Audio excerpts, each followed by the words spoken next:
Welcome to Nebraska Nightly. I'm Macy Neumeister. And I'm Elena Tomish. Our top story tonight. While departments at the University of Nebraska-Lincoln look to do more with less due to millions of dollars in cuts, the chancellor is expanding his staff through private funds. UNL Chancellor Rodney Bennett has revived two positions, directors of university relations and external relations. UNL spokesperson Leslie Reed said the positions had existed at UNL under previous administrations, although not when Bennett started on July 1st. Those positions, as well as two others in top campus offices, have been filled by former colleagues of Bennett from the University of Southern Mississippi. Bennett led USM for nearly 10 years. Ernest Franks and Brian Morrison will each be paid $180,000 through the University of Nebraska Foundation, not through state funds or tuition dollars. D.D. Anderson's salary is $267,000, while Jim Cole's salary is $250,000. Both Anderson and Cole make less than their predecessors. Bennett received a 37% salary increase over his predecessor with a base salary of $720,000. The Lancaster Event Center has a new name. Sandhills Global brought a 15-year naming rights agreement for more than $7 million. This will end the 22-year streak of the old name. The first event being held in the newly named event center will be the Nebraska Ag Expo. It begins today and goes through the 7th of December. Tickets from the Nebraska Ag Expo and more info can be found at their website at sandhillsglobaleventcenter.org. O Street is the busiest street in Lincoln, connecting the city from the suburbs to downtown. But with a lot of traffic also means many accidents. Nebraska Nightly's Nathan Hawkins spoke with civil engineers around the city to find out what they can do to help keep the street safe. O Street is the center of Lincoln. East and west, the city grew around the road. And at 59 miles long, some believe it is the longest straight main street in the world. But the busiest street in the city creates a lot of unique challenges from a civil engineering perspective. O Street is a lot of different things to a lot of different people. And we as traffic engineering and we as LTU try to, again, improve safety and efficiency up and down the corridor no matter where you're driving and look to get you to and from your destination safely. O Street connects the suburbs to the downtown area, but it is also a place filled with driveways, pedestrian traffic, bicyclists, and micromobility. Nathan Wynn, the director of the Transportation Center at the University of Nebraska-Lincoln, said that leaves a dilemma for the city.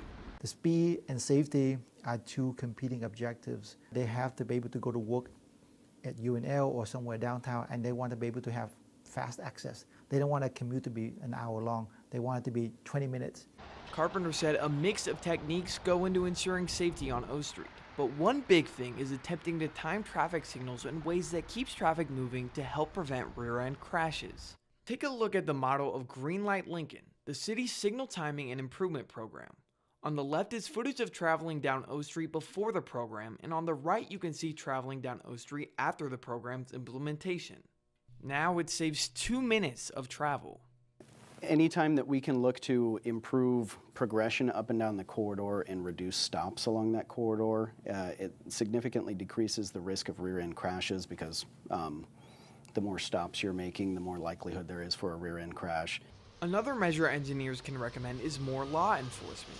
The Lincoln Police Department conducted a traffic enforcement project on O Street to combat reports of excessive speeds and noise. To Win, this can be another helpful measure. Go down there, like every day at this part, I see somebody getting ticketed. Instinctively, you know that, you know what, I'm not going to spot through this section. Combined, these measures highlight what Carpenter calls the 3 E's of reducing crash outcomes: engineering, enforcement, and education. While the engineers outlined many ways that they can help make streets safer, their number one advice was towards the drivers and helping them improve their driving behavior. And it's just kind of bringing that awareness of you're not in this alone, you're in it together with everybody else on the roadway. And we're going to get there safe and we're going to get there efficiently is really key. For Nebraska Nightly, I'm Nathan Hawkins. The civil engineers also say that many accidents can be averted by avoiding distractions while driving. And the head of the union that represents track maintenance workers says Union Pacific is jeopardizing safety by delaying nearly 1,200 planned projects until next year and laying off more than 1,000 workers. But the railroad says the seasonal move shouldn't be alarming. The president of the Brotherhood of Maintenance of Way Employees Division Union has been sending letters to regulators for more than a month raising concerns about the layoffs, but that the Surface Transportation Board has not intervened. Railroad safety has been a concern nationwide this year ever since a Norfolk Southern train derailed, spilled hazardous chemicals, and caught fire in eastern Ohio in February. Members of Congress proposed reforms, but those have largely stalled. The union has been told that maintenance workers will be called back to work sometime in January after the railroad finalizes its capital spending budget for the next year, but it's not clear exactly when that will happen or how many workers will regain their jobs. The union leader says anytime there are layoffs, some jobs are lost permanently because not everyone is rehired. Well, over the course of the semester, we have been highlighting the various experience labs around the College of Journalism. And Mackenzie Noble is here today to speak with Buie Executive Director Dave Raymond. Thank you, Elena. Yes, joining me today is Dave Raymond. He's the director of the Buie, which is a student-run program here at UNL. So Dave, tell me a little bit about Buie and what you guys like to focus on over there. Sure. So Buie is one of the 7 program areas within the Experience Lab, and they're all intended to help students do from day one. So really develop those skills that they want to use. In Buie specifically, we focus on nonprofits and community-driven organizations. So it's a chance for students to really get the chance to kind of do some work that has community impact. That's awesome. So you kind of mentioned the do from day one. What are some other positives that you've seen of your students in the Experience Lab? I think one of the best things is that these students don't have to wait until their junior or their senior year to really be working with a real world client and again doing some actual work that's going to have some impact out in the community. Within Buie, the students generally give about 5,000 hours of their time a year, and that to me is like that's real world impact, and it's pretty exciting for especially young college students to be able to do that. Definitely, definitely. What's like your favorite thing that you've seen accomplished by your students? One thing that I would say is the students always amaze me. We'll get about halfway through the semester and I think, wow, they're really struggling with this particular problem or challenge because many of these students haven't had their upper level courses yet. But I'm always amazed by their ability to think through a problem and to just deliver work that's really creative and really solves problems. Awesome. Well, thank you so much for joining us today, Dave. We've seen a little bit of snow here in Lincoln, so we're going to throw it over to our meteorologist, Logan Schlattman. Thank you. Yeah, it's looking pretty solid today outside. Very low wind, which we like to see. What we see around here in the heartland, in the capital cities, we're going to be seeing some mid-40s with 46 in Lincoln, 43 up in Omaha.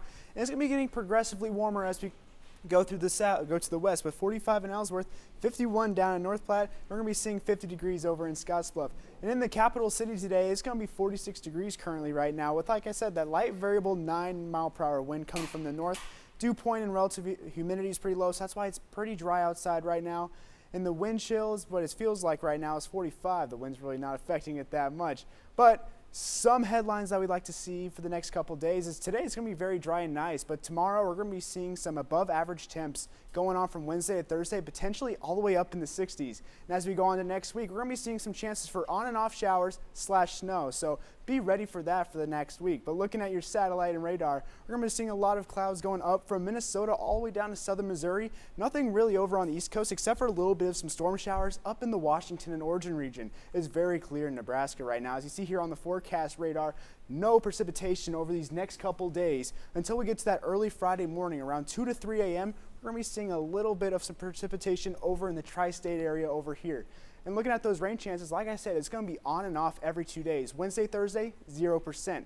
But as we get to Friday and Saturday, we're going to be seeing some of those chances of snow and rain. And as we go on through that weekend, the end of it, we're going to be seeing on Sunday, Monday, 0% as well. But Tuesday throughout Wednesday, but we don't have that on here, we're going to be seeing some chances of snow and rains, going to be around those 20 to 30 miles an hour chances. But our highs, like I said earlier, it's going to be very, very above average with 61 and 62 in the beginning of December. Not heard of here, but we're finally going to see that come down all the way over to 42 degrees on Saturday before it finally starts getting a little bit on that cooling trend, going up to 46 on Monday, then finally down to 38 on Tuesday. But as we look at our today, tonight, and tomorrow forecast, it's going to be 40 degrees for the rest of the night. While tomorrow it's going to be 24. Tonight it's going to be a 24 with the low. But as we go into tomorrow, it's going to be 61 degrees. We're going to zoom over on this way, and we're going to be seeing that high of 61 degrees with a west-southwest mile wind speed of 17 miles an hour. It's going to be sunny, and we can also see those gusts all the way up to 26 miles per hour. And if we go hour by hour with it, we're going to be starting at 26 degrees at 6 a.m. before we finally build up our way all the way up to 3 p.m. where we finally hit that high of 61 before finally cooling down over to 54 degrees. And looking at your week ahead, we're going to, like I said, see those temperatures increase up to 62 on Thursday. We'll finally see some precipitation / snow that'll probably cool down the atmosphere down to 42 degrees on Saturday before we finally try to warm up a little bit to 46 degrees on Monday before we finally hit some high 30s with a 38 on Tuesday. But it's looking very sunny for those next couple days. That's all I have for the weather today, and we'll take it back to the desk. Thank you, Logan. Only in Nebraska do you have snow one day and then a high of 61 the next. I cannot believe it's December and we're looking at 61 degrees tomorrow. I'm almost wishing that it was colder and there was snow on the ground because it is Christmas, but I can't complain about the weather. I'm with you on that one. Bring all the snow. Right. Well, coming up after the break. Basketball falls to Creighton this weekend. And volleyball sweeps first and second round, all after the break. Thank you. Need for blood never stops. And at the Nebraska Community Blood Bank, your blood could help save lives. Right now, only 7% of the population donates blood. But imagine if there were more. We're sitting at below a 7-day level of supply of all blood types across the board. So every blood type is important, and we need all donors of all types to come in and donate right now. At the Nebraska Community Blood Bank, they believe that all types make a strong blood supply.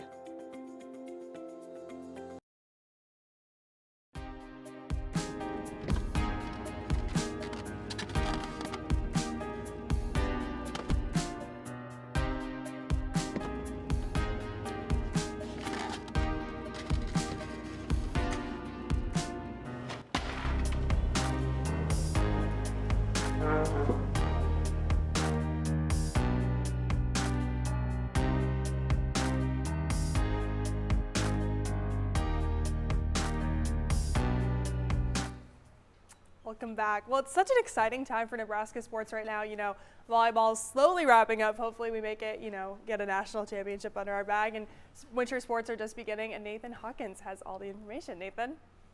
Thanks, Elena. The I-80 rivalry, named for the interstate that separates Creighton and Nebraska, and on that road, there's not a lot of room for friendship, just bad blood. And tensions were high as Nebraska looked for a marquee win against the Blue Jays on Sunday.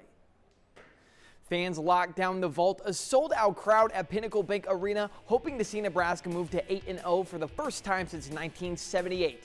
Nebraska keeping it close early, step back from Keisei Tominaga, finds the bottom of the net. It's a 2-point game midway through the first half.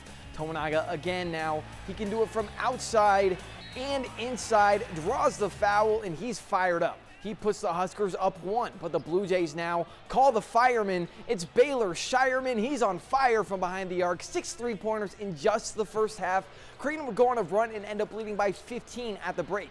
Nebraska trying to get back in this one now in the second half. Jawan Gary throws it down on the fast break, but things would only go downhill for the Huskers from here. Trey Alexander, the leader for the Blue Jays, standing on business, a dunk with authority. Creighton leads by 22 points. Now, a long day to be a Husker fan gets longer. Another Nebraska native, Isaac Trout, punishing the state's flagship university.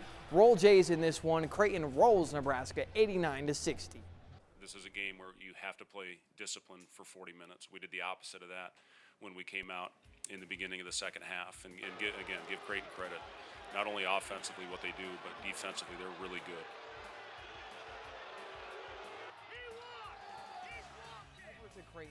Rebound from their first L of the season in their first conference action tomorrow against Minnesota.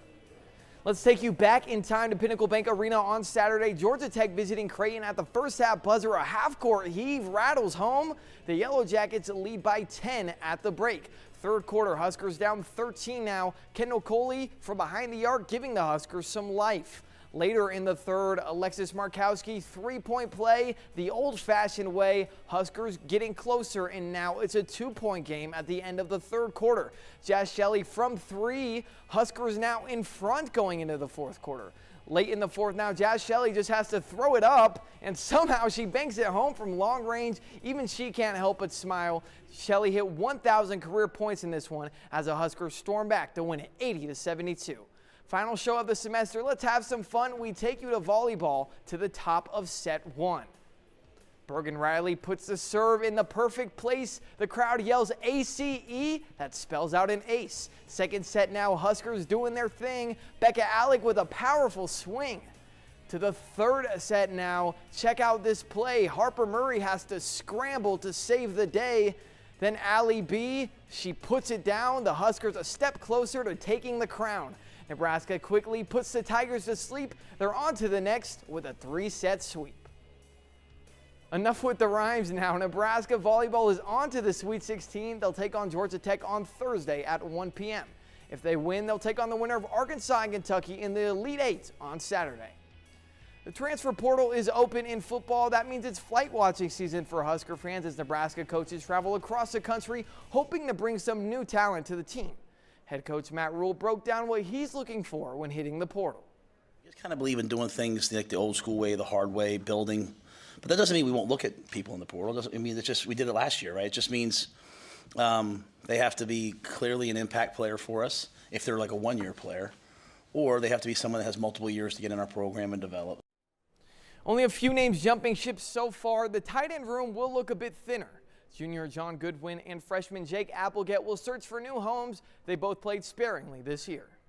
What an exciting time to see who could possibly be our next quarterback or, you know, different positions. A lot of eyes are on that quarterback position. There's rumors circling the team right now, like coaches are flying out here talking to this guy. I'm just going to throw this out there. I'm available. I've still got another year or two of eligibility. A few stats for you. I'm 5'9", about 145 pounds on a good day. 40-yard dash, probably not too fast, but you know what they say, slow and steady wins the race. So, you know, I'm just going to put that out there. Matt Rule, if you're watching, give me a call. I mean, I'm shocked. Why not? I think you'd be a great add to the Husker football team. I promise I can hand off the ball as good as the next guy. So. I'm ready to see it. Yeah. All right. Everyone get Hawkins jerseys for next season. Yes, I'm ready. Jump on the bandwagon. Well, coming up after the break, Brunch with the Grinch. A de-stress event for Dead Week and free Santa Bash. All after the break. Okay, so how about this much? I don't know. Well, how about this much? I don't know. How about... Actually, I don't know. Okay, maybe this much? I don't know. The very tip of your pencil, a fraction of a raindrop, 3 grains of salt. That's how much it takes for a dose of fentanyl to become lethal. Learn more at realdealonfentanyl.com.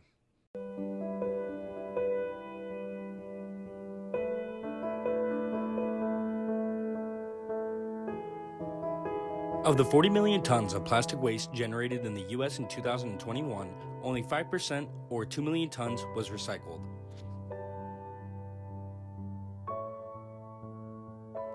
Make sure you do your part in keeping Anderson Hall clean. For more information on recycling statistics, visit epa.gov today. Welcome back. If you're staying in Lincoln this holiday season, there are plenty of events to keep you occupied. On December 16th, the Lincoln Marriott Hotel is hosting brunch, and Madeline Fox has more. Thanks, Macy. As she said, the Lincoln Marriott Hotel is hosting Brunch with the Grinch from 10 a.m. to 1:30 p.m. There will be a buffet spread, face painting, and balloon animals while you spend time with the Grinch. Ticket sales will close on December 10th. To register or for more information, visit eventbrite.com. For the start of Dead Week, the Residence Hall Association is hosting Snow More classes. Tomorrow, December 6th, there will be a gingerbread house building competition, board games, and coloring. It is located in the Union Centennial Room from 6:30 to 9 p.m. It is free to all UNL students. On December 8th, from 4 to 7 p.m., the Lincoln Airport will be hosting Santa Bash. There will be free photos with Santa, popcorn, face painting, balloons, and crafts, and a performance from the Elevate Dance Company. There will also be a free will donation hot chocolate bar supporting women in aviation.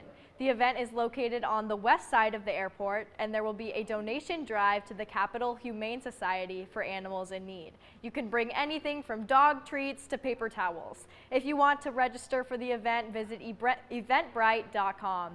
That's all for entertainment this week. Back to you at the desk.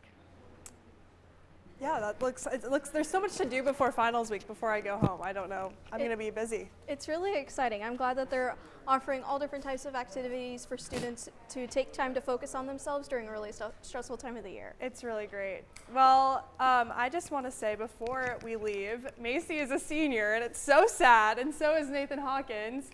And we will miss them very much. So congratulations on graduating. Thank you. I appreciate it. It's been so fun to share the desk with her. And then in production, we also have Paul Hires will also be graduating. So it's really exciting. I'm excited to see what happens with Nebraska Nightly from here on out. Losing some really great people, so thank you guys. Well, Nebraska Nightly is a student production of the University of Nebraska's College of Journalism and Mass Communications. Thanks for tuning in. Check out our online partners at Nebraska News Service, and we'll see you in February. This has been Nebraska Nightly.